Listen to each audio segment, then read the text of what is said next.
They want they want that, standalone time with us alone. After you put the kids to bed, after you take them a bath. By then it's like 9:30, pushing 10, and then it's like, okay, let's throw on a movie, and then What's gonna happen? yeah, But the moment I walk through that door, that shit is flipped on its you're head. so drained from that work, that work environment that it's just like, You can attack everything. You need to get things done. hello guys, welcome to another episode of Millennial Dadz. What's going on, Steven? Doing pretty good. Another week down. Yes, another week down. First off, I want to say we got a new person actually helping out on the channel now. So now I'm not going to be having the keyboards, and now I can actually focus. So that's gonna be nice. But anyways, A team of 3 now. team of 3, we're growing. Strongest shape. So, how was your work week, Steven? My work week was crazy. Waking up 5 o'clock in the morning, getting everything ready, busting out some quick quacks. I can't get any more details though. But, all those car washes you're seeing, I'm blue collar working, putting in the work to get that up and running. Turnaround's quick, a lot of underground. We're digging. It was like 110, 106. It was a lot of heat, a lot of breaks we had to take. But man, it's draining, dude. The work week is mentally draining for us, for sure. Yeah, I mean, are you a foreman or? Yes, I'm a foreman, local 440. Okay. Shout out. I to couldn't all remember my- if you were Yes, foreman or running work. or general foreman or. No, wish I was general foreman. That way I'm not in the trenches. But, normally it gets kind of boring if you're in the office too much. So Yeah. I do like being out there and building stuff with my hands. Yeah. Definitely works out. Keeps me busy, keeps me young, keeps me in the sun. No, I totally I feel you on that one. Shit. Right? It's been hot as shit lately. Yeah. I can't. I'm kind of glad I'm not in construction. I don't blame you, man. Trust me, do not want to be there any more than I have to. I don't miss it, bro. Well, not one bit at all. Definitely have to start a little bit earlier, I'm thinking, this following week, just to get, ahead of that sun. I will say a lot of the foremen that I worked for in the past, they did a very good job of be like, hey, we're gonna hit 6, so we need you here early. So when the sun hits, we're starting to work. Yeah. Especially being under like doing footings and stuff like that. It was a nightmare. When we worked in Orange County, like Irvine or next to the beaches and everything, we didn't really care. But Yeah. like You this get that heat, nice breeze. Yeah. It's just, it gives you that when you're at energy and you're working, it just drains it out of you. yeah. And I give people their breaks. I make sure they're staying hydrated. So I'm not really cracking the whip yet because we're just starting. But we're going to get into, a couple months in, and we're going to be hitting the ball rolling on that. And we can't slow down, So when I know when I was an iron worker, I used to wear long sleeves. Oh, yeah. Well, for 2 reasons, because of the tie wire and everything, that Mm-hmm. all the black soot and grease that would come off of the tie wire. Yeah. But also, it would help block the sun. It wouldn't beat on me as much. Definitely. guys do that? Yeah, I wear long sleeves, yeah. Lately, I haven't because I haven't done my laundry. But, yes, long sleeves, electricians use it most of the time because we're always in attics. Yeah, that work-life balance, bro. You gotta get Right? your laundry. And done. that's where I'm struggling at, man, because you got to perform, at work, but at the same time, you got to be that same guy at home. And it's so mentally draining to be able to keep up with all that stuff. Like, how do you bracket that? How do you, keep yourself honest, but at the same time, create that boundary for yourself? it. It always goes back to, having the right time and maybe even set a schedule. I've never been a planner, dude. But that's what time management's for. Right? I mean, for some reason, when it comes to work, I can fucking plan anything. But when I get home, I'm just like, It's a brain fart. It's not even that. It's just you don't have any more energy. You're Yeah. so drained from that work, that work environment that it's just like, So this is gonna sound kind of dumb, but when I was an iron worker, I was working from the neck down a lot, right? Until I started running work. But I was a foreman for a very short period of time until I got hurt. yeah. So time management wasn't that big of a deal. Now that I'm in a different role, in different line of work, I'm still coming home just as exhausted mentally. Why do you say that? Like, because you're not outside, right? You're in an office. And, I'm in and out. I'm in and out. You know what I mean? Because like I'm hitting the streets, I'm talking to people, I'm doing different things. Oh, okay. In it the mental gymnastics of talking to the kids and trying to get them to do an appointment, so on and so forth. It gets exhausting, especially dealing with the regulations that we have to go by now. It's completely changed. But within the military, they teach us time management, and work wise, I'm squared away. Yeah. I'm good. I know when to leave, when to do this, when to do that, when to do this. I know how to if something comes up, I know how to react and like make moves to make shit happen. Right? Yeah. When I come home, it's totally different. And it's mainly because I'm trying to give everybody a piece of my attention. Yeah. My daughter, my sons, my wife, Yeah. you know. So it gets You just want to be gets present. very tricky. Yeah. You know what I mean? And by the end of the night, Yeah. And you're trying to squeeze everybody in, and then you only have 24 hours in a day. Exactly. I'm up by 4. so what are some of the things that you do as far as like time management at work? Well, I like to have a game plan before I step on the site. So I have a goal and I have my marks that I want to do that day. And if I do that in like say 6 hours, I'm good with that. Yeah, 12 days of work, 6 hours pay. Yeah. Good to go. Yeah, give me that 8, baby. You know what I'm saying? But we need to hit our marks. If we don't get to where I want to be on my sites, then we can't go home on when we need to be early. We got to keep going. Exactly. And then when it comes to, I think at home, and I noticed it more now because I'm not doing the grunt work as much. When I Yeah. was an iron worker, punking iron all the time. Yeah. You can't plan for what's happening at home. Because I know me specifically, I'm dealing with 4 other people. I can't predict what they want to do, how they want to do it, why they want to do it, so on and so forth. Does that make sense? I Yeah. can't predict when my wife wants me to lay down and cuddle with her. I can't predict when my daughter wants me to lay down and cuddle with her. I can't predict when my son wants to do this or my little one wants to go out and ride his bike. You know what I mean? And I think, like, I have a plan. I have an idea of when I get home what's going to happen. Yeah. But the moment I walk through that door, that shit is flipped on its head. And it's just... Or I like think something that- you forgot. Huh? Yeah, like, because I got to do laundry. Yeah. I'm not going to lie. I got to do laundry. Yeah. And I totally forget about it. But thank God my wife, she knows, she sees the hamper full. She's like, Yeah. oh, shit, he needs workout clothes. He needs clothes for practice. Yeah. He needs clothes for this. Like, Yep. she'll help me out. Yep. And I feel bad because I don't want her doing All the time. all the time. Yeah. And I, You know what I mean? God bless my wife. She helps me on that department as well. Yeah. And without her, I don't know if I could make my daily goals, But how would you balance, because I'm so sharp at work. I feel like I work harder at my job sometimes than I do at home. I tend to like relax and stay calm and just let it be. Should I drink an extra coffee before I get home? Should I get an energy drink to give me that extra boost to be able to be present and run the household? And is that gonna hurt you and hinder you later on? Because then you're taking like 5 energies to the head, energy drinks, and that's not good for you. So I used to be that guy. I'd be in my office and I would be pounding bangs. I'm not joking. My buddy, I'm not gonna put his name out there, but he was my office partner at the time. But he was legitimately like, dude, You need to cool it. that's your third one. And it's 2:00. Yeah. Yep. I'm worried about you. I'm like, dude, I'm just tired. Like, I'm going to school. I'm doing this. I'm doing that. I'm coaching. I'm like, and he was like, I don't give a shit. Like, you need to chill. Yeah. And one day, my wife called, sitting there, and he goes, Mariana, your husband just had 4 fucking energy drinks. And I'll never forget my wife. She goes, what?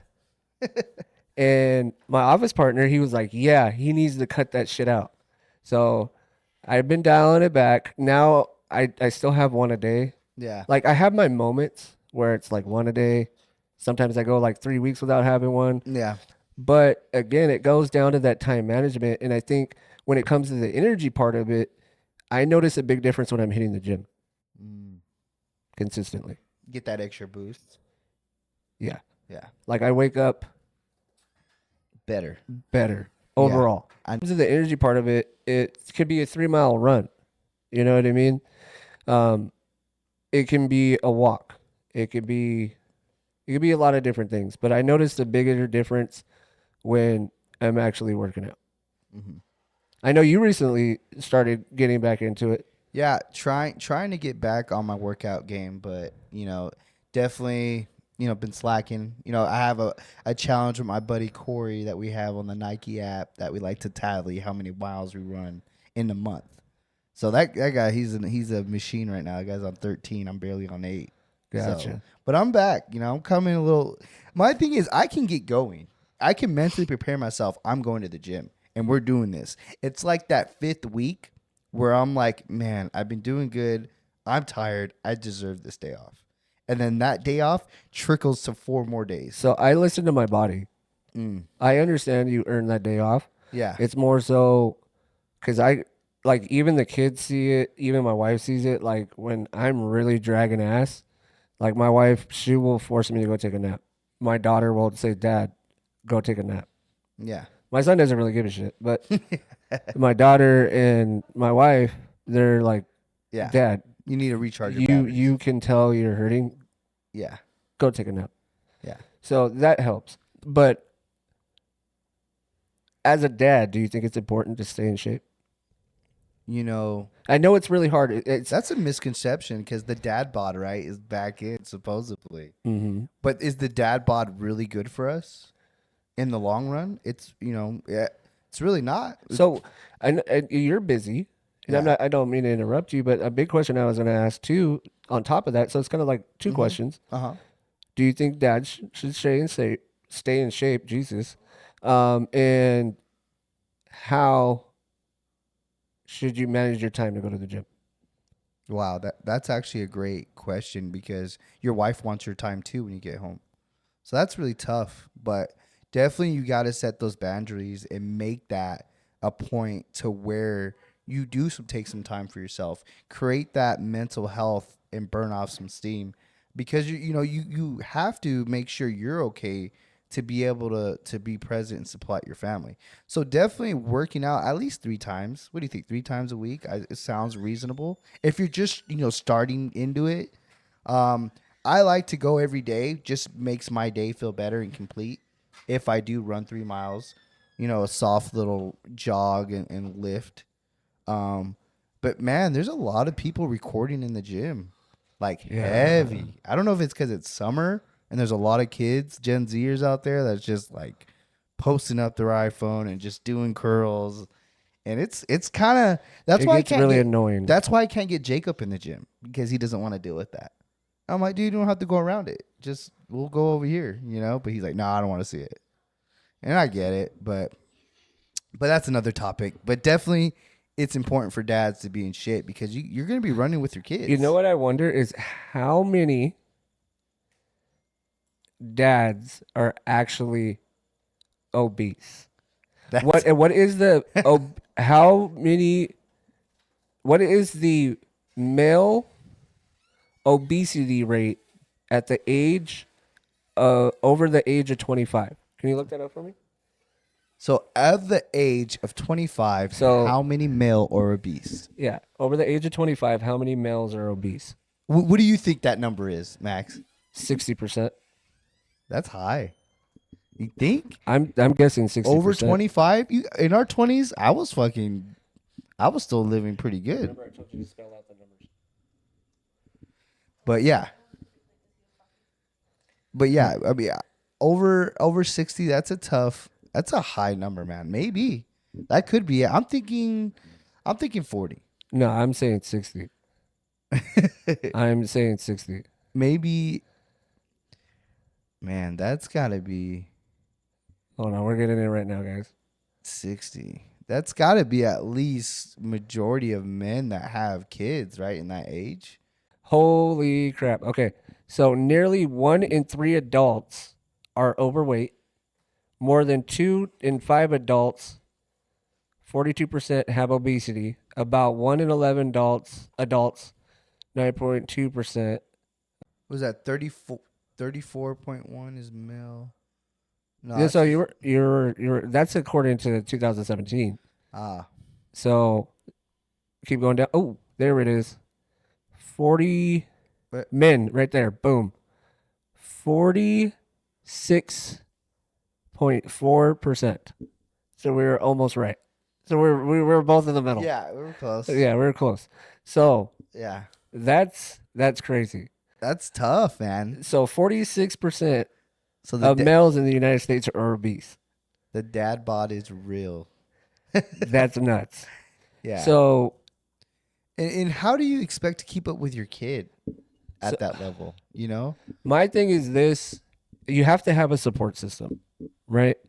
With me and being in the military, it's a little bit different of a situation. So when the only thing I can reflect on is when I was an iron. Yeah. Okay, because now my circumstances are a little different because I do take PT tests. I do have to pass those PT tests, right, to keep my job. Yeah. So my wife is a lot more understanding of it when it goes to the gym. But we kind of had a little bit of a conversation before we started the podcast. My wife, she legitimately says, and I believe her 100% on this, if I'm not in shape, I'm not what this family needs. Yeah. Does that make sense? Mhm. So she goes pretty much, if I allow myself to let go, let myself go, Yeah. I'm not doing this family justice. Mhm. I'm not being the husband. I'm not being the man. I'm not being the man that I need to be for the family. Is essentially what she said. So it makes it a little bit easier for me, but then again, time wise, it is very hard for me. And the reason why I say that is because I have to go between 11 and 1 o'clock at night. At night. Yeah. So 11 p.m. between 1 a.m. is what time I'm going. Does that make sense? Yeah. Not every guy can do that. You sure as hell can't do that, No. No. right? I mean, I could, but I don't know if I can get my wife to go for that. Yeah, Because me out at 12 or 1, she's like, you're at the casino. exactly. So a lot of people don't. I know how blessed I am to have the wife that I have. We've had our issues, but we've gotten to the point where she's comfortable with me going to the gym at 11, No. going for a run at 12. Yeah. That's the only time I can fit it in. Mind you, I got to get up. I'm the one that takes the kids to school. Yeah. So I got to get up at 6. Mm-hmm. I'm not going to bed until 2 or 3 sometimes Yeah. Mm-hmm. because of my workout. I'm like spiked and I do a little bit of my homework and then I go to bed. You know what I mean? Yeah. So I think it comes down to what you're willing to sacrifice. And I don't even think you need to be like super gym. No. I think it's just being there, getting some, wind in your lungs and being able to run with your kids or be athletic with your kids. Because most kids that aren't athletic is because the parents didn't put in the work for their kid to be athletic. And they're not setting the example. Yeah. Yeah, that's true. Because if you're just sitting on the couch all day, and you're just tired because you worked fucking 8 hours, I get it. I get that you work. So I used to work iron and and a lot of my buddies that are in iron still Yeah. kill it in the gym. I used to kill it in the gym even after 10, 12-hour days. So you think if you weren't in the military, you'd still be, your kind of gym regiment that you have now? I think it'd be easier if I worked construction. Really? Yeah. Even with Because my practice and all schedule that, right now, because I'm a recruiter, my schedule is based off of everybody else. I don't get time for me, bro. I'm very like this Yeah. right now is my time for me. Yeah. Believe it or not. I feel like you got to force it. You got to make it happen, or else it's not going to happen. Yeah, you got to prioritize it. Yeah. You got to make it worth it, and that starts with your mindset. Yeah. Are you mentally strong for whatever? But some you're trying wives to do? don't give a shit. Well, some wives want to fatten you up so you don't look good to other women. That is true. But back on, like, kind of digress a little bit. Mm-hmm. It's it's hard for working men that want to be involved with their family, that want to be involved with their kids in sports and everything. Like, I'm taking advantage of Juliana and Isaac being out of school, and I'm speed training them 3 times a week as long as they get up. Yeah. So you try to hit it with them before you take off to work. Exactly. That's awesome. Between 6:30, and 8:30. That's my hit time. Yeah. I could be going to the gym, but Yeah. I'm not. See, I want to devote my time to them. Yeah, exactly. That's how I feel too. Because my wife's like, "Oh, give him a break. Give him a break." I'm like, "He's not even wrestling. He's just doing some drills. Yeah. We're just working out in the living room watching TV." So I think it's very hard. I'm not gonna lie to hit the gym and be involved in your marriage and then be involved as a dad 100%. Yeah. There's days where I am burnt the hell out. Do you think it's mandatory for you? And on top of that, being because I know you're a coach. I just started to interrupt. Yeah, no, you you're fine. Because you're on fine. top of that, we're both coaches. Yes. Yes, we are both coaches.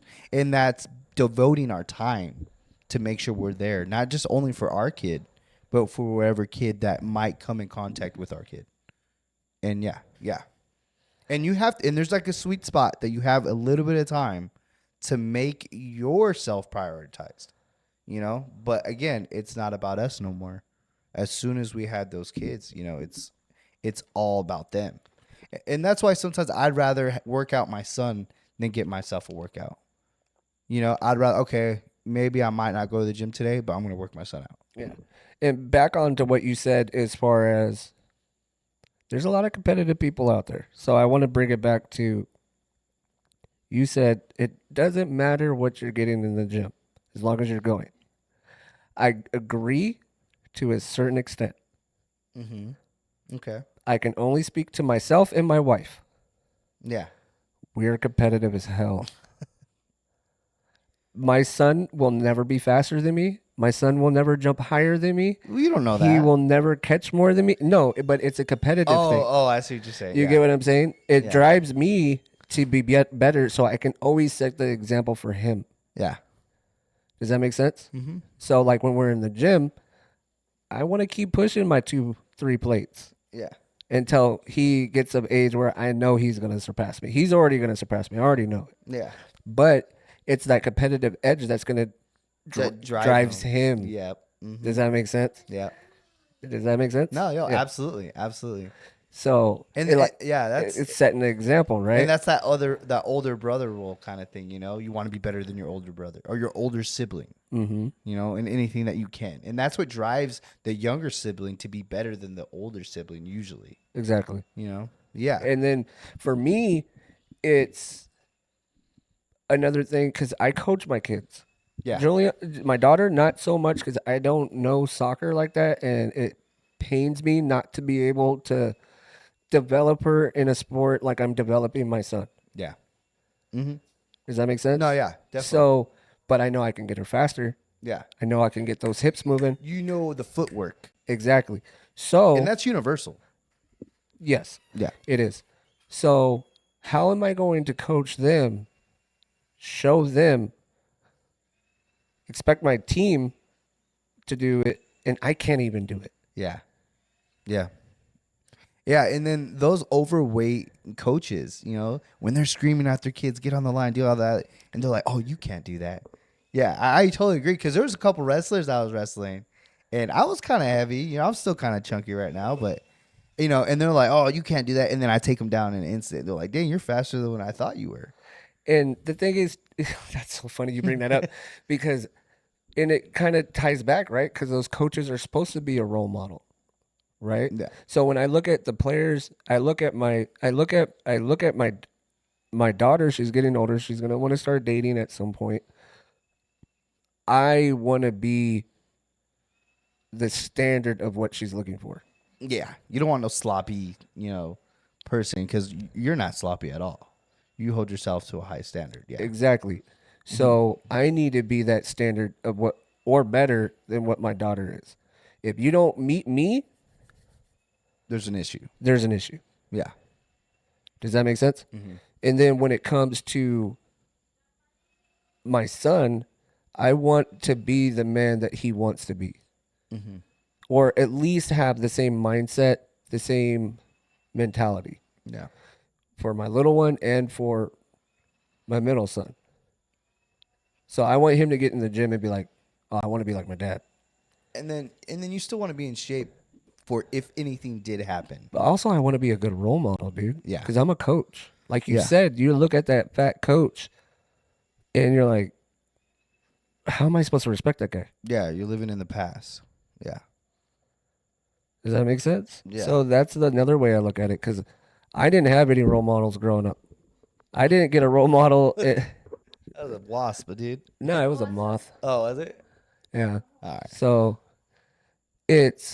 I want to be a good role model, not only for my kid, but my players as well. Yeah. Because I didn't have a role model growing up. Yeah. Yeah. You know, I have such a tough time. I had a bad battle about coaching other kids, just because, I really didn't have anybody to coach me besides my brother and my dad at the time when we first started wrestling, and no one wanted to teach me anything because people wanted to hide things or make their kid better personally. Yeah. And I was like, and then you meet kids and then they just bring something out of you that you see in them and you just want to make them great because they have good morals and they have good perspective on life. And sometimes the parents get it right. They know how to raise a young man. And you want them to succeed and it's hard to tell them no, Yeah. Cuz they want information. And you don't want to like hinder them and not tell them or like hold stuff from them. You want to boost them up. But also, it's like, this is the one that I fight with a lot. And I probably shouldn't say this, but I'm going to say it anyway. I want to Okay. hear this. The thing that really irritates me, I'm not going to say chat my ass, Hey, my wife But it loved does. that comment, by the way. but it does, is when I'm sitting here and I'm coaching a kid that's half-assing, that's not giving 100% effort. Meanwhile, my family could be at home, Yeah. my wife or my daughter or my little one. Okay. Or my daughter could be playing a game somewhere Yeah. or have practice somewhere. And I'm devoting my time to this kid that doesn't give a shit. Yeah. Yep. And it's very hard. Yep. Very hard. Yep. Does that make sense? Yeah. And it creates a whole different ball of stress and everything at home when it comes to coaching and with everything that you do and everything that I do. Yeah. Managing stress, dude, is rough. Yeah. I used to not believe in, that burden until I got older. That stress that of providing for your family, having those, the pressure. And that's another thing too. Like that pressure makes you, perform at that high level, no matter what stress you have, because we all have stress in different situations, But stress is such a tough thing to handle. It is, but I also think when you have played sports and you've been put under stress, it does help, but nothing compares to real life stress. Yeah. Like you have stress on managing the job site. You have stress on managing the crew. You have stress from your work to hit deadlines, make sure the job stays in the green, Yes. doesn't hit the red. Then you have stress coming home, making sure you make time for your son, making sure you time for your wife, making sure you have time for your baby. Yep. And it's crucial because your little one's only 2 years old. Yeah. You need that quality time with him. Mm-hmm. And for me, it's a little bit different. And managing that stress can be stressful on itself. Yeah. Not even mentioning financial burdens, dude. The financial side of being involved with a family and raising one is extremely tough. Especially if you're just starting out with your first kid, you don't even know what you're going to do. I've been there. Right? We all been there, like I remember Vanessa pregnant, sweating on a floor with no bed I could provide for her. Yeah. But we had a little house. We were there. I couldn't even buy her a bed. I was an apprentice getting paid $27, bro. Yeah. It was tough times, dude. And that's that pressure. You either fold or you're going to arise to the occasion and you're going to take care of business. How would you manage that stress? I try not to think about it in the moment, but I try to plan my execution to achieve it. So I don't want to dwell in what I'm going to face. I just take one step at a time. And I feel like I approach that pretty much my whole life. The pressure to be a state champ or the pressure to be really good in wrestling. I didn't want to worry about it at that time. I just took the actions to where I knew I was prepared. So if I won or lost, I knew I gave up my 100% because I did all the work before it. And that's how I approach it when it comes to my work life. At least I can provide and have some type of steady income that makes me prepared for all my life's burdens that's coming rise with it. I can agree with that. Yeah. And that's just doing the work. That's being prepared. And I can still do better. We all can still do better. But I mean, to get where we are now, Max, I feel like we do well under pressure. And I can say that not even knowing the pressure that you're under. That shit done. But I know that you can arise to that because of what you've accomplished already. I can, but with my profession that it is now, my results are not dictated on me. Okay. I can't. What do you mean by that? So as a recruiter, okay, I can be one of the top recruiters. I've recruited in Reseda. I've recruited in Pomona. I've recruited in Fullerton. I've recruited in East LA. I've been successful in all those areas. The area I am in now is a totally different world. So is that like a mark that you have to hit to be successful? So you're not successful as a recruiter unless you get your expert badge. Does that make sense? Okay. So you have to make mission 2 years in a row. And how do you achieve that? You have an assigned mission. It's a number. Oh, it's like they give you It's like a quota, but it's not a quota. Mm. Does that make sense? Yeah. So in your NCOER, which is your non-commissioned officer evaluation review or report, is dictated on how your mission is. Okay. Recruiting is sales. It's sales. Oh, okay. Okay. I didn't come into recruiting to sell. I came into recruiting to change lives. Yeah.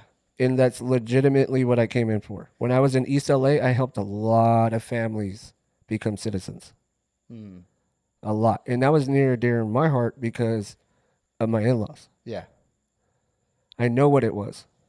I know what that life was like. I've seen it. Okay. Reseda, same thing. Yeah. Fullerton, I was in like kind of a ghetto part of Fullerton. Yeah. People just wanted opportunity and providing that opportunity. But now where I'm at in a certain location, I'm not going to put it out there, but kids don't need help. They have the connections. They have this. They have that. There's nothing I can provide to them that seems enticing to them. They're going to have to get kicked in the nuts later on in life, and they'll be giving me a call. Yeah. Does that make sense? So, because for me, the National Guard in the Army changed my life drastically. My mentor is the reason why I have this house. Does that make Gave you like the blueprint kind of thing, or no? This was physically his house. oh Yeah, yeah. I thought it just yeah. yeah. He became my mentor and my role model.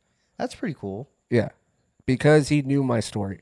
And do you, when you see those kids, do you try to like shy away from the kids that you kind of know that aren't gonna take it serious, or like do you change your approach when you're dealing with when you meet the person for the first time? My approach to it is the same across the board. Oh, okay. It doesn't matter what your situation or status is. And do you not try not to get too involved, or do you just like take it as face value? You're gonna have to give me an example. You don't want to get too in depth with that person, or no, sometimes I change. I'm physically changing their life. I'm involved. Oh, okay. So you try. Yeah. Yeah, you're trying to like. You can ask her how many text messages I get as far as you changed my life. It's because of you I'm doing this. Because of you I'm here. Yeah. I get at least 3 a month That's awesome. of kids because I've enlisted a lot of kids. I'm pushing around 100 or give or take. Wow. That's a lot of lives right there, dude. So Yeah, that's cool, man. That's a good number. there's a kid who I helped in 3 months lose 90 pounds to join. Parents were illegal. He had nothing going on with his life. Very smart kid. And I felt for him, but he was fat. He lied to me to get the appointment because everybody else wouldn't work with him. I felt bad. And I was like, look, dude, you got a 90 on the practice test. If you get a 90 on the ASVAB, we'll talk. Got a 99 on the ASVAB. Highest you can get. Wow. Those are the usual ones that you have a little bit of trouble with traditionally because they get analysis paralysis and start overthinking everything. You're too smart for their own Okay. good. And then on top of that, he was overweight. So I said, look, dude, I'm going to give you a weight loss plan. You lose 10 pounds because he can lose 10 pounds in a week. Yeah. Said, you lose 10 pounds by next Friday, I'll work with you. Not joking. He came into my office, knocked on the door. I lost those 10 pounds. I said, okay, let's go check. He lost it. This dude is in a very, very high paying position. Bought a house Right on. up in Central California. Got his parents. I helped his parents get his papers. Everything. He is doing amazing things right now. That's great, man. That's great to hear. Yeah. Yeah. So How would you balance that stress of having so many lives depending on you to make sure that they get what they need to? your network is your net worth, right? Yes, absolutely. I'm a firm believer on that. Your network is your net worth. You guys that are listening, the way that equation works out is the more people that are successful, the higher level of chance, the higher chance that you have to be successful. Number one. Number two, if you can narrow it down and get people around you that are in a profession that you already want to do, the higher chances you doing it are even Greater. Yeah. Yeah, absolutely. I So- believe in that. That being said, I just know a lot of people. Yeah. But Okay. you also create relationships. I try. It's not that you know a lot of people. You've created relationships with the people that acknowledge you and accept you. Yes. And that's great, man. That's a good feeling. It's not that you want to be liked by everybody, but be respected. Exactly. I could care if you like me, but you will respect me. Absolutely. So when it comes to these kids, my approach is the same. Everybody across the board. Yeah. When you get back home, because in the National Guard you do get to return home to your family. Yeah. We have this plan. Okay. I can lead you to the light. Okay. I can lay out this plan. But it's up to you to go through the tunnel. Yeah. Consistency. Does that make sense? But also, help me help you. Yeah. What do I mean by that? When you get home, I'm not going to be looking for you. I have a job. I have a family. I'm a coach. I go to school. Yeah. I like to shoot. I like to spend time with my wife. You better contact me. Yeah. I can help you. I have kids that are in sheriffs and they're only 22 years old. I have kids that are firefighters. I have kids that are at the border. I have about 15 applicants that I help get into the FBI. 3, I enlisted the whole family. That's nuts. I get to go there and knock on the door. They'll let me in. The mom will cook me dinner. Yeah. Not even joking. Yeah. Don't want to say their name because, again, he legitimately is an agent. Yeah. Okay. I had one kid travel from Susanville 9 hours up north to come and work with me because nobody else up north would work with him. He became one of my best friends. Yeah. Still to this day, he's about to get out. So that being said, you got to want it. That's all it comes down to, Yep. is that you got to want it. Yeah. Does that make sense? Yep. No, absolutely. So It's the drive. So when it comes to the stress, with my type of stress, when you ask about managing like all that, yeah. Do you just leave it at the door? You just type of stress I leave at the door. yeah. But when it comes to my performance aspect of it, when it comes to recruiting, when it comes to being a dad, being a husband, being a coach, those are all different types of stresses. Mm-hmm. And that's when it becomes tricky. Mm-hmm. Does that make sense? Mm-hmm. So for me to manage stress, I do need a little space to myself. Yeah. I mean, is that selfish for us to think that way though? Because we need to decompose at some point, you know. But usually when You that mean time, decompress? yes. Decompose, you're not dying. Even though it may feel like it. I mean, definitely feel like I'm decomposing sometimes, especially in that 110 heat. But yes, decompress. But mostly that moment is for us to hang out with our wives, right? Because they want that, you know, standalone time with us alone. You know, after you put the kids to bed, after you take them a bath. By then it's like 9:30, pushing 10. And then it's like, okay, let's throw on a movie. And then you knock out. And then they're mad because you're not watching the movie with them. I don't know how many times I've been in that scenario. Dude, all the time I've been in that scenario. I'm like, babe, I just dug like. That's without recruiting. That's without construction, dude. I fall into that scenario all the time. So I guess my question is like, do you compartmentalize it? I try to not think about it. So yeah, in a way, yeah. Because I feel like it's selfish of me to really need what I need. It's more my family first. I'd rather have my wife happy than me happy. See, I'm the same way, and she doesn't get it.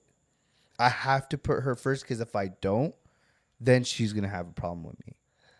You know? And then we're fighting. And then we're arguing about little things. Yeah. When I could just simply just take the steps to make her happy. No, I totally get that. And I'm still working on that. I'm not. She'll tell you the first to tell you that I'm not perfect at that. So the funny is that you bring that up because me and my wife were having a conversation today when I was driving. She was like, I feel bad because our anniversary is coming up. Okay. We're going to be by ourselves. I'm paying, it's going to cost me roughly $900.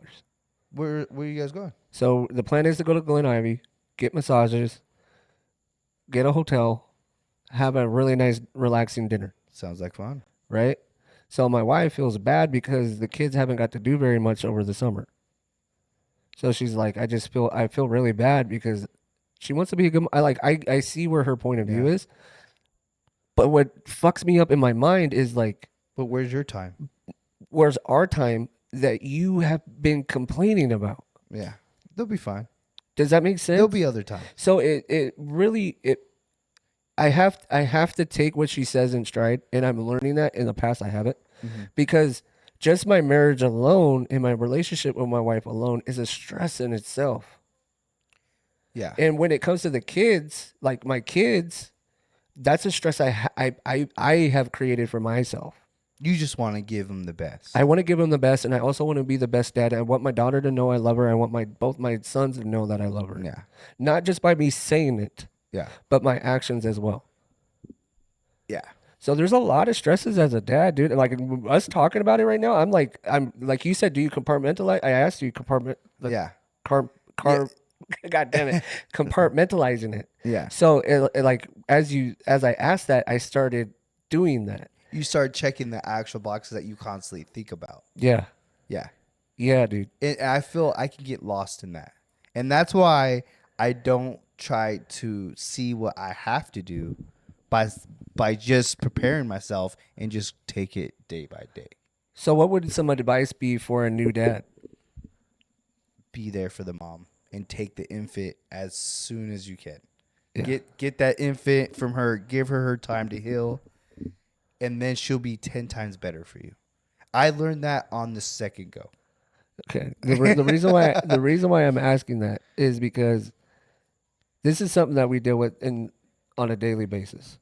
Yes. Like for me, my stress for work, I'm learning to leave it at work, but mine's all performance based and it's dictated on another person's decision, not mine. Yeah. I could have been on point with how I presented options and everything. Still at the end of the day, the dude, it's not in my hands. It's in the other person's. That's where that stress is very hard for me to handle. Because you could do all you can do, and then it's not enough. Exactly. Yeah. So, and it sucks because we're evaluated on it. We're not evaluated on my overall performance. We're evaluated on whether that dude makes a decision or not. Well, and his could be influenced by his parents too. Exactly. We call those COI, centers of influence, right? So Abbreviate everything I see. we do. We have an acronym for everything. That's awesome. So that's where that stress is very hard for me to control. And in the beginning of my recruiting career, it was who cares? Yeah. But now with certain systems that we have in place now, recruiting's become very much harder. So it's been a lot. It's a lot harder for me to deal with. Yeah. So for me to deal with my stress, I try to hit the gym. Believe it or not, this podcast is Hear me in ways like for my relationship. I'll forget about my wife, and that kills me, dude. It haunts me every time, and then I hear it, and I can't complain to her because she's right. yeah, It's like, yeah, you did all this stuff for everybody else, but what about me? yeah. Because even when you're kids, she's like, they're your kids. What about me? So when you hit it on the head, when you said, even with my wife, I want to give 110%. I shit you not, as soon as as you sit in this chair, me and my wife recorded the conversation. Yeah.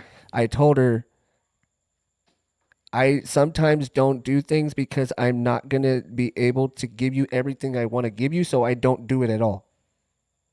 I don't like half-assing something. Yeah. But they want to feel that it's the thought that counts. Exactly, and that's what she explained to me. Yeah, I know. So I told her she said the same thing to me too, my wife. it's a catch-22 for me.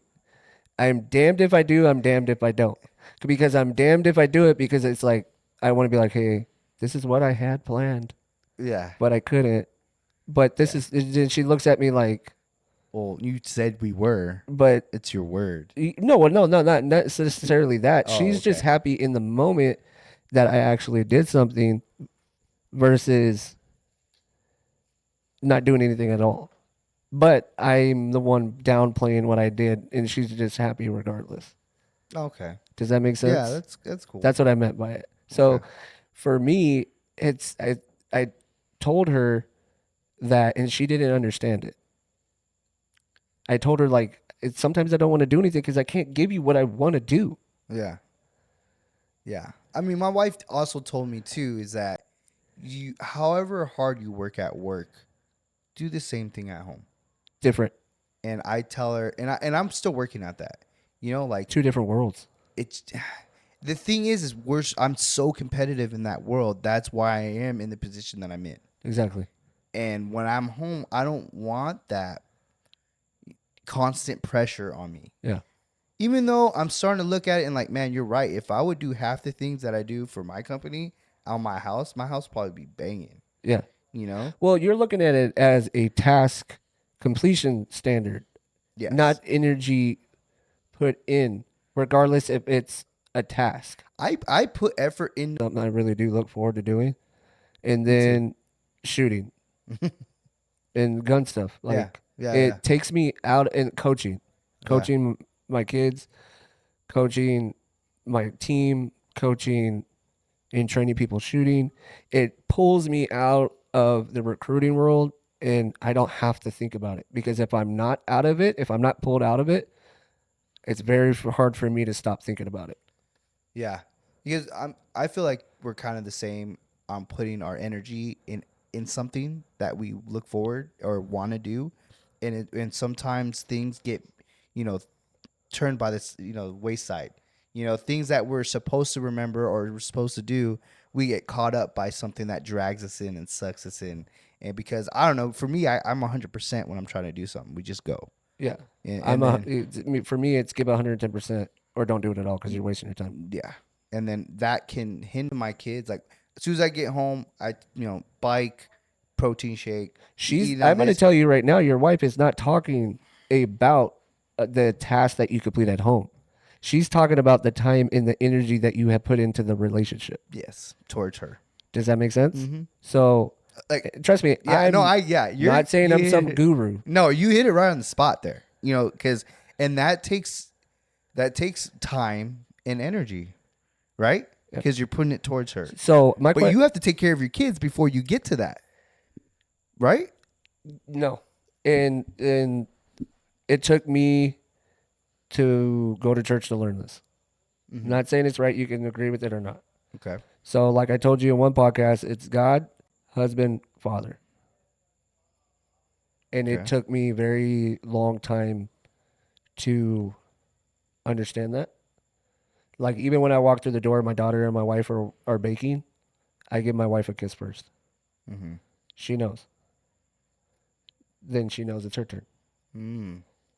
And it has drastically changed my relationship. Now, if my daughter's at the door and she runs up to me and gives me a hug, Yeah, I'll look at my wife and be like, how come you didn't run to me? You're not gonna stiff arm You her? know what I mean? Dude, Like, get to my no, wife. because that happens too. But the thing Yeah. is spreading your love across the family.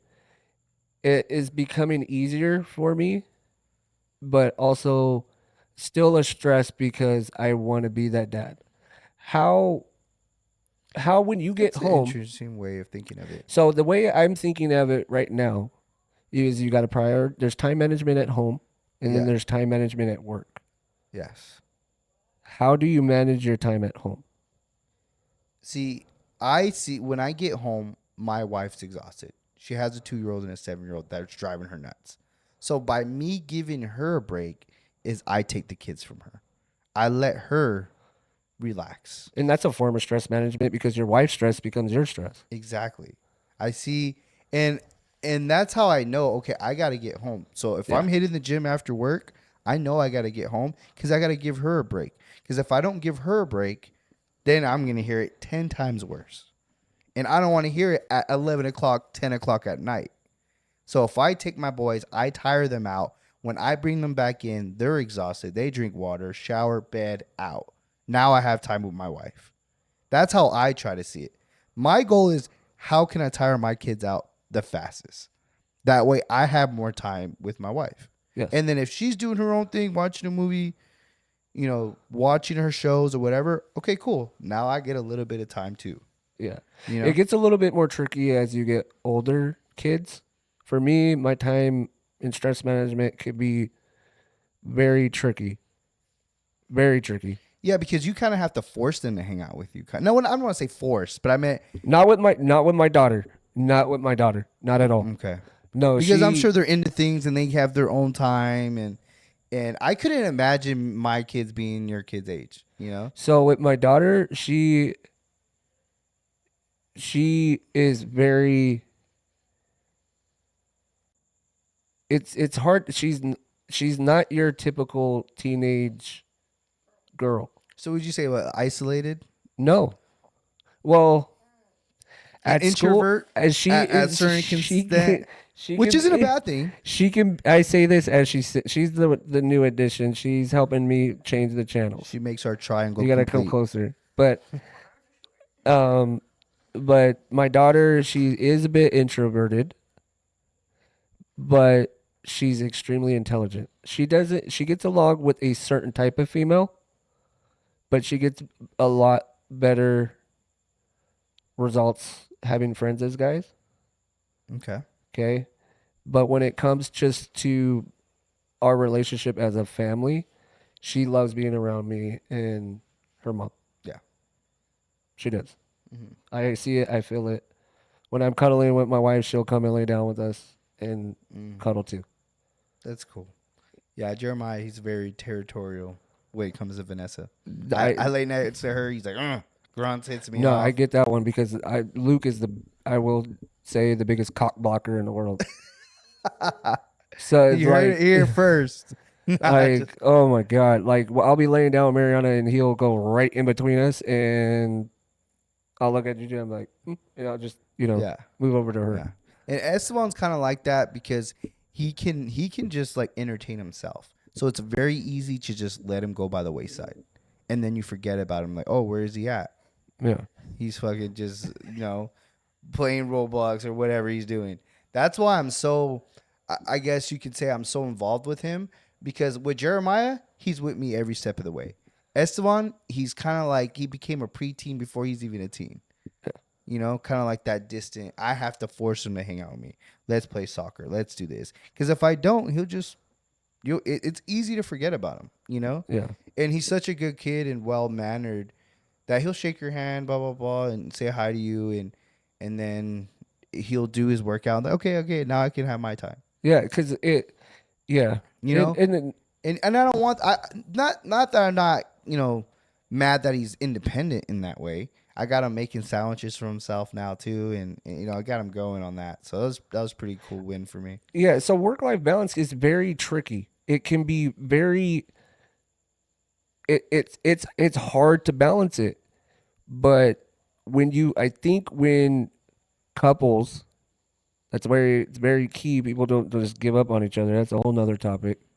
But I really do think that when you have that other person and you guys are able to share parent, I guess you would say, Yeah, is co-parent together. together. Exactly. Yeah, And when I come in and I tell my wife, hey, I only got 80 or I only got 20, she picks up the other 80. I think that is very key. Is that something that you and Vanessa do a good job at, or? I read her body language. Okay, I can gotcha. kind of see her, draining out. Especially Jeremiah is a handful, man. I love that kid. It makes me want to climbs- have another one. Climbs everywhere, dude. And I know how boys are. And she's lived in a house full of women, so the juices in him are very high. And with those kids, you got to burn them out. It's the fastest way. That's why I tell him, babe, throw him outside. Let him go play in some dirt. He'll run around, get tired, come in, drink some water, and sit down. Yeah. The wives do. My wife plays a very, very big role into my work-life balance. A big role. Yeah. She'll force me to go to the gym. She'll force me to make sure I'm doing certain things. And she understands my goal as a dad and as a husband. And I fall very short on being a husband. Yeah. I'll be the first one to I think we admit all it. do, And It's a uphill battle every day, Yeah. right? I think so too. And you're never going to be perfect though, Max, But if we don't stop trying, that's the goal. I have already told her I'm never going to stop trying. It's the journey, not the destination, right? Exactly. You grow. I think a key to that too, and we're kind of going a little bit off topic, but I would say a key to marriage is growing together. Different, but growing together. But more importantly, is to focus on not growing apart. Yeah. Yeah. And instead of making an individual battle, know my strengths and weaknesses, and I know your strengths and weaknesses. And let's compare that and let me elevate you where you lack. And each other's boundaries. Yes. And not down the other person when they don't do well on certain things. That's kind of where I'm working at too. And instead of downing, maybe, be positive on working towards, a better attribute that they have. Exactly. Because that's another thing. Because if someone's negative to you, how do you expect that person not to be negative back? Like if you're negative to someone, what energy do you expect to get back? Yeah. Negativity, because you're being negative. Yeah. So, and that's how I approach it with kids too. And that all goes, if you're stressed out and I come to you calm, then you're going to have some type of relief because you're going to see my energy not going to your level, and then you're going to reciprocate that. And you're like, wow, he's not getting angry even though I'm getting super angry. Yeah. Maybe I could just bring it down. Yeah. And I learned that with my kids too. Yeah. I used to be hot. I'd get like, oh, why are you doing this? Why are you doing that?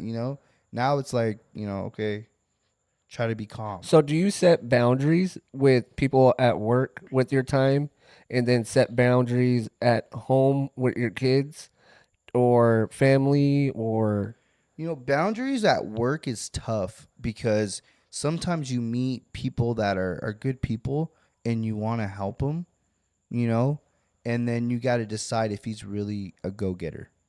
Because I'm not going to teach you how to do this. You got to want to learn how to do it, and sometimes I do got to set boundaries on people that are fake, blue-collar workers. People, like you're not, you just want to wear the high-vis vest. You don't really want to get dirty and get in there. I had a guy wearing gold watch, earrings, and mind you, we're electricians. That's all conductive. He has freaking Timbs on, not even proper work boots. So Skinny jeans. Oh my God, it was bad. Didn't want to get in the trench. Didn't want to pick up a shovel. I almost fought him right there. So as far as boundaries, what I mean by boundaries, So yes, I have to set boundaries at work. what about your time? As far as when it, so I guess you could say you wouldn't waste your time with that guy. No. So your boundary is like, I'm like, go pick If up they- trash. Get away from me. if you're a freaking weirdo and you come up and someone comes up to you, that weirdo comes up to you, you're not gonna give him a time of day. The old me probably would have tried to help him, but the new me, I'm just like, I don't have time. Unless he shows something different. Unless he shows me heart. Yeah. You got to give me something. Yeah. And that's when people try, you start, because I work with people and I trained 2 people already and now they're flourishing. They can do both projects if they really wanted to, but they're apprentices. But I know that they know how to run projects because I trained them. Yeah. And now everybody wants those 2 guys on their job to start projects. Okay. And now I got another guy, another buddy that I'm trying to work, make him into that role, but they're not giving me him yet. So, and he's cheap. He's an apprentice. Just So started. do you have boundaries while you're at work with your family? I try to, but sometimes it's hard because people are cool, No, what I mean is, so like when I worked construction, my wife knew not to call me between this time and this time because I'm at work, unless it was an emergency. I try not to get too involved because I was very, very gun ho on work. I was like work, where I was dreaming about it. I'll sleep dreaming about it. I would bring home homework, work at it at home, so I have a game plan going into work. And it would be so much. And my wife's like, hey, where's our time? So now I have a boundary where I'm not doing work at home at all. Yeah, there we go. Yeah. Unless it benefits me and my family for my own company. No, I totally understand that one. You So know? like for me, it's a little bit more, I have the blessing to have a little bit of flexibility, actually a shit ton of flexibility with my work, because as a recruiter, it's like my own business. Yeah. Does that make sense? So, but in construction, because not there's very few people that get the blessing of having the type of job that I have and being in the military. Okay. So I'm not oblivious to my circumstances. I'm extremely blessed and I can dictate my own time and how I want to use it to a certain point. So when I reflect back onto how I was in construction, but I have to set a lot of boundaries as a recruiter, a lot, a ton, especially when it comes to my applicants, because that is a stress because they are looking at me as their mentor, their role model. And I also don't want to let them down, but I have to set my boundaries. While I'm at work, you got me you got me from 9 to 5:30. I'm all yours. Yeah. I'm at work and my wife knows I'm at work. When I'm not at work and you're an applicant or one of my recruits or somebody I'm trying to mentor, hey, you can call me, but if I don't answer, shoot me a text message. I'll get back to the text message. Right. And I'm very upfront with them. Hey, I'm a coach. I'm going to school. I'm a dad. I'm a husband. I got hobbies. So Yeah, you have your own life. I'm very busy. Yeah. But I promise you, you reach out to me, I'm going to get back to you. Does that make sense? So, but in construction, I had a very bad habit of bringing work home. In my first 2 years as a recruiter, because my first year as a recruiter, I wasn't even getting the credit for my enlistments. Somebody else got it. That doesn't make sense. Exactly. That's a whole nother topic. But it was very stressful to me as a recruiter because I was always threatened, like, hey, if you don't get an enlistment this month, They're going You to ain't- take you off of that. yeah. Yeah. So it was very stressful, and I would bring a lot of that work home. And managing that was tough. So I had to set boundaries, not only for my wife, but for applicants, so on and so forth. So now, like you said, you don't bring home work. Yeah. My wife helped me on that. And I'm like you said, I'm very 100% what I'm doing. And then I can't turn it off sometimes. I can't. And then sometimes when I do turn it off, I can't turn it back on. Yeah. That's another thing. Like if I'm like checked out, I'm checked out. Yeah. I'm like, oh, we're leaving early, 7 hours today, 8. Oh, my bosses don't watch this. But like I said, I set goals and I'm trying to do that for my household now. I'm trying to set goals where I work out my son for at least 30 minutes to an hour. Yeah. If I can get 30 minutes out of him of pure attention, that's a win for me that day. You know, because if you do what they say, 15 minutes a day, right? You do that for how many years, you become a professional at it. So if I can just give me, 30 minutes of his time, that's all I need. And then I work him out, go play outside and stuff like that. But I want to set goals for my family, not only just athletically, but financially, and that's where me and my wife are kind of battling on that, because I don't want to settle. She's happy where we are. I don't want to settle. I want more. And I feel like together as family, we need to be one. You have to. Right? Well, to go to that next level. The only time me and Mariana have seen success is when me and her have been on the same page. Yeah. And I 100%. feel like, yeah, and we're almost there. We're almost there. And it's never going to be there. You just keep going at it. Yeah. I feel like that's just life. That's just being part of a dad. That's being a mother. That's being a family. It's going to happen. You're going to take lumps. You're going to take, where you fall on your ass. Oh, yeah. But you got to get back up. And you're going to need every one person of in your family member to do something for that family. So, yeah. Right? And that's a lot. It's tough to put on the kids to say that, but their time will come. And that's why I tell Vanessa, get him to do this, get him to do that. He put the trash bag in there, puts trash bags in all the bathrooms. I'm happy. His time will come to help me with the lawn or to do anything major. His time will come. Right now, he's 7. Yeah. Let him be 7. Well, yeah, Isaac didn't have any chores when he was 7. He didn't start having chores until... No. It was... it's when we moved here, so 6 years ago. 6 years ago. Okay. I don't have him doing the trash all the time. So he was 7. So there you go. Yeah, he was 7. Yeah. When we moved here 6 years ago. Yeah. Yeah, exactly. Yeah. So, and it's like there's a lot of stresses as a dad. And so how do you manage your stress, Steven? You never answered. I don't think about it, but I prepare for it.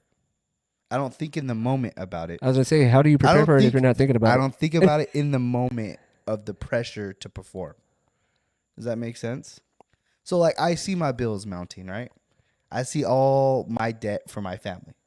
I don't constantly think about it to where it worries me about how I'm going to perform and provide for my family. Does that make sense? Yeah. Because if I stay in that, then I'm in a loop. So you don't live in your stress. I don't live in the stress. I acknowledge it, but I'm not going to sit there and worry about it. Where some people sit there, oh man, I got $40,000 in debt. How am I going to get out of this? And constantly think about it every day. And now you're stressing about something that you can't change overnight. No, I agree with that. That's how I approach stress. Because I can't make that stress go away. I can acknowledge it, but I'm not going to, dwell on it. Yeah. That's how I approach life. So you control the controllables. Exactly. I take one step at a time. I acknowledge what I have to, the project that I have to, the object that I need to overcome. And then I prepare myself for that road. Now, is there something that takes you out of that stress to be able to do that? Like not feel it? To stop thinking about it? Yes, my family. My son. My sons. It changed. Like I lost love for wrestling for a while there until I had Esteban. I lost the love of football for a very long time until Isaac started playing. So I lost that feeling that I had. And then once I had Esteban and then he actually liked kind of sports a little bit, then it started to come back. Like I didn't even want pools. I grew up with a pool and I didn't want a pool because I've worked on it so much. Yeah. And now I want a pool because my kids like going to the pool. Like I don't even like the beach, but my wife likes the beach. So I would 100% agree with that. So if there's any new dads that are listening to this that have little ones and you're trying to deal with stress, so a great form of stress management is just dive into your kids and your wife. Yeah. Or if you're a single dad, just dive into your kids. They'll pull you out of it. Yeah. Their success helps you. There was a lot of times where I was extremely stressed out, didn't know what was going to happen or what to do, and I would just dive into my kids and they would help me pull me out of it. Yeah. 100%. Yeah. So do you think it's selfish if you prioritize like alone time for yourself? Yeah, if your wife's not happy. Because if your wife's happy, then yeah, you do have a little bit of time for yourself. But if your wife isn't happy, then you need to prioritize her. Make her happy first, because if you make your wife happy, then your household is happy. Happy wife, happy life. That is right. That is right. That is very true. So Now, yeah, what if you don't have a wife? then you're mom and dad. And then you might not have time for yourself. And then you might not have the chance to put you first. That is very true. You know, you might get lucky and have co-parenting, but how well is co-parenting? Not from my statistics. I'm not gonna bring it there because I don't know. Let's look that up. Can we look that up? Yeah. How many family? I want to say it's 40. It's in the 40s or 50%. Really? How many households are in Single parent. single parents, or how many homes are divorced from? Yeah, actually, single parents. How many households are raised by single parents? Yes. And what is the odds that child becomes successful from a single family home? Oh, dude. single Oh, parent you home. wouldn't believe the statistics on that. You know? It's not just necessarily a single family home. It's you got to look. And does that increase the pressure Go down. for you to be successful? You know? I couldn't even imagine not having my mom and Oh dad. my God. Click on that. Wow. Go 13.6 million to no. single Click parents, on that. raising over 21 million child. So in the United States today, there are nearly 13.6 million single parents raising over 21 million children. Single fathers are far less common than single mothers, constituting 16% of single parent families. So out of the 13.6 million, 16% of them are raised by single moms. Keep going down. United States, 60% of single fathers are divorced. So 60% of single fathers are divorced. So if you're a single dad, half of them have been divorced. So I want to know this statistic too. There we go. How many of those, how many people, Of single parent homes, single mother homes, single mother homes, single mother children are more successful or incarcerated? That's a good one. Mm-hmm. And that's such a Holy shit. That's such a crazy mark, right? There you go. There are many successful children who come from single parent homes. According to one study, children from non-intact families are twice likely to be incarcerated as children from intact families, regardless of race. Statistics, fatherless include 70% of juveniles go up. 70% of juvenile in-state operated institutions come from single parent homes. 85% of youth prison come from fatherless homes. 85%. 85% of kids and those that are incarcerated are from fatherless homes. So dads, even if you are a single dad or a divorced dad, be in their life. Gotta be present, man. Fatherless children are 3 to 20 times more time likely to be incarcerated than those raised by dual parents. That is wild. Holy crap. So you're like at a disadvantage if you don't have a father. Yeah. And most of the reason why it's single mothers is because they want that child support. They want the income for their child, not even what's best for their child. A lot of people won't even let them go stay with their father, even though it's probably better.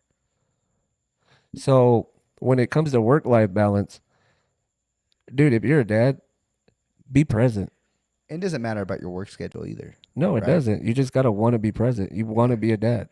Because balancing is, I feel like it's not much of a balance. It's either you want to do it or you don't want to do it.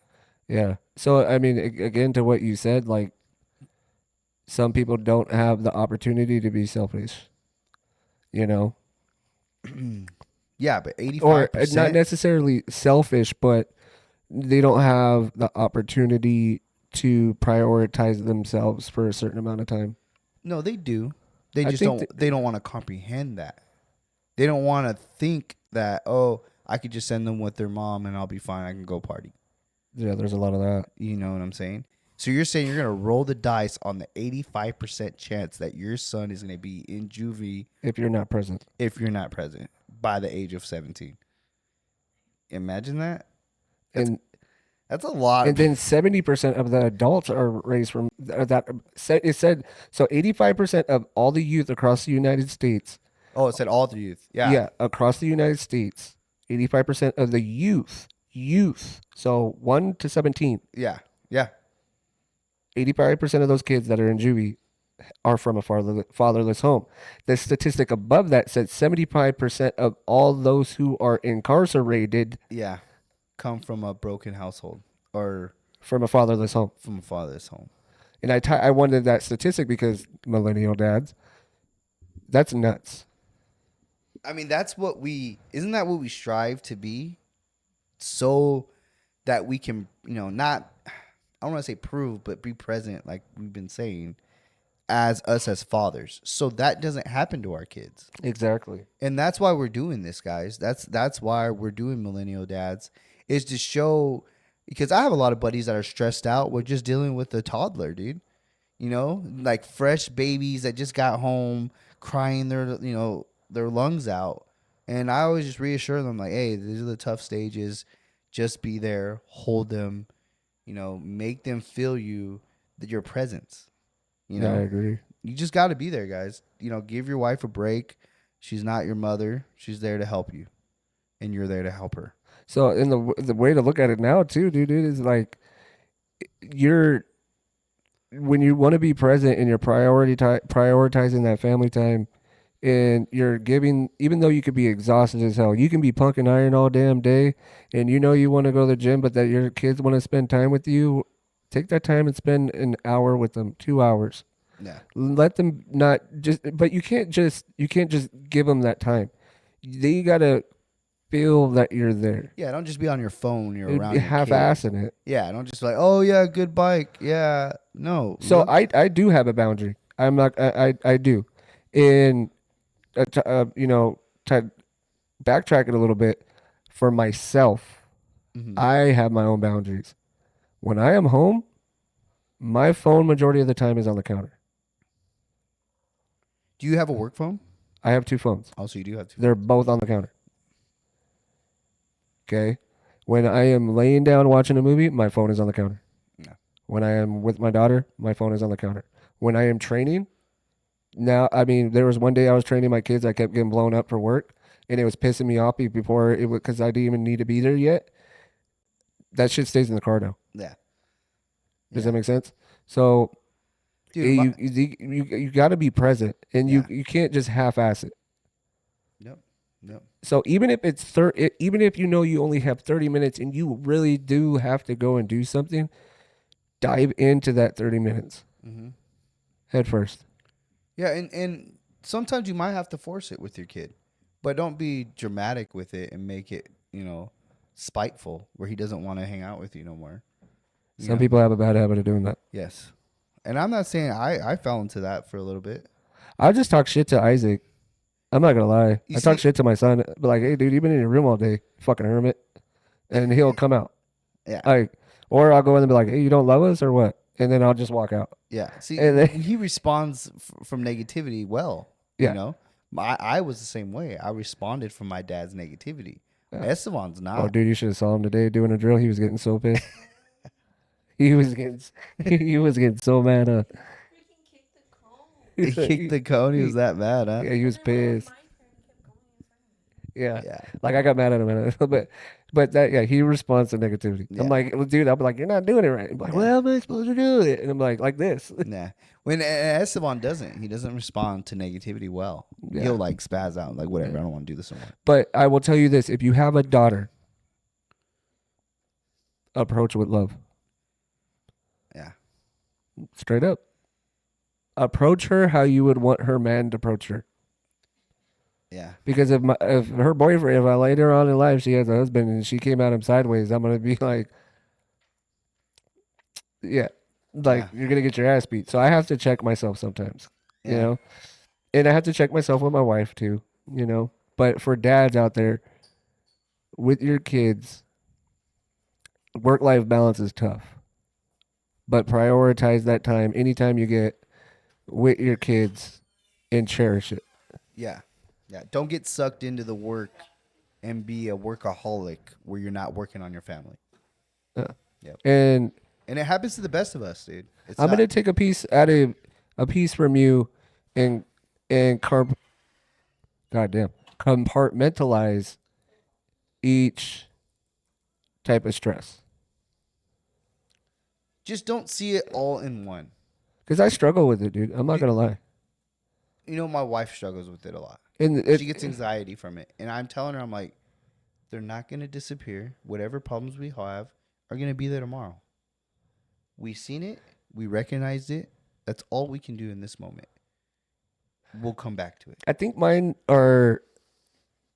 stresses are self-inflicted. One, I put a lot of stress on myself at work because I went from being one of the top recruiters to mediocre. And it's mainly, and I get talk shit about it all the time. And it's not because of me. I'm putting in the work. I'm working my ass off every day, man. And it's a stress of mine because it's not that I'm not working. It's because, you know. But are you diving back into your family for that? Are you putting more work into your family than into your job? No, it's equal. Okay. I will tell you that right now. It is equal. Because I was saying, is that why your numbers are dropping? That's what I was asking. No, well. Because that's okay if you are doing that. No, it's more of if you compare it to how I used to work before, yes. And the reason why I say that is because I would work till 8, 9 o'clock at night sometimes. Like, I'm not even joking. Yeah. You know? And it really affected my marriage. Mm-hmm. A lot. Because I was in a tough area and I had to build the area. Yeah. And it got to a point where I didn't even need to leave my office to go to work or to go and get people. People were just flooding in. You know, people are flooding in now, but you got things like Genesis and all this medical shit that automatically disqualifies them. You know, so like I got to triple my numbers to try to get one. Do you still have to get like the vaccination? No. To get enrolled in that? No. It's gone now. But what I'm saying is, and you mentioned it affected my family, so I set a boundary of I'm putting a lot of more of that time into my family. Yeah. And I'm not going to compromise that anymore. Yeah. So that is a boundary of mine. Yeah. Now, when I know I'm going to be working late, I just go in later. I spend time with my wife. I have breakfast. Yep. And that's been happening a lot more recently where I got to stay a little bit later. Yeah. You know, but also I'm a coach now and I made a commitment. So Tuesdays and Thursdays, I don't take appointments past 5 o'clock. So now my wife knows, hey, I may have to load up on a Friday or a Wednesday or a Monday to get more appointments if it's past 5 o'clock. Yeah. So it's one of those things. And then I also go to the schools earlier in the morning sometimes to go get workouts with some of the football teams. You know, so it's just I do set boundaries. Like I said, mine is very different than yours. Yeah. Mine is more of like I have to stick to those things. Yours is your word. I promise that I'm gonna be there. I need to be there because I gave my word to that person. Exactly. Yeah, and that's where I was with wrestling too, because they wanted me. Oh, we want you to coach the kids program, and I'm like, I don't think I'm in the position to be able to give you my full 100% when I know my work schedule fluctuates. Yeah. And that's what I was honest with them. You know, they love having Esteban there. They want him part of the team. But I'm like, I can't bring them every day if sometimes I'm pulling 11 hours, 10 hours. Because then by the time I get home, it's 5. Practice is at 5:30. It's going to take me an hour just to get back to the school. So I am, like, again, coming back to what you said, I'm going to it. So I put that stress on me because I do want my command. I do want other recruiters to look at me like how I was in the past. Mm-hmm. But I got to live with the fact that this area is not going to produce that. It's just not the area that I work in. And I don't want to put the cities on blast or anything, but so it's just not going to produce it. It's just not going to happen. So I have to learn to deal with that and learn. This is for me. Like, I learned something for me today. Yeah. So for me, for guys, some people that are out there, and if your stuff is contingent on somebody else's actions, just maybe do what I'm going to probably start doing is just make sure I put in 110% from the time that I'm able to work and know that I can live with that I gave 110%. Yes. Even though the results may not show it. Yep. Does that make sense? Absolutely. And then leave it at the door when I come home, because I still struggle with it. So when I come home, I can give 110% to my family. Yeah. Because if not, you're going to beat yourself up at home, and then you're going to be a mope, and no one wants to be around that. Yeah. And I'm not a mope anymore. Mm-hmm. I've gotten away from that, but they can still feel it. Yeah. And that's just part of not bringing it home. Yeah. And I do that too. Like, say if I have a shitty day at the job, I try to just shake it off when I'm going through that door. Because I need to be positive and happy and make sure my kids are happy. And I'm still working on that.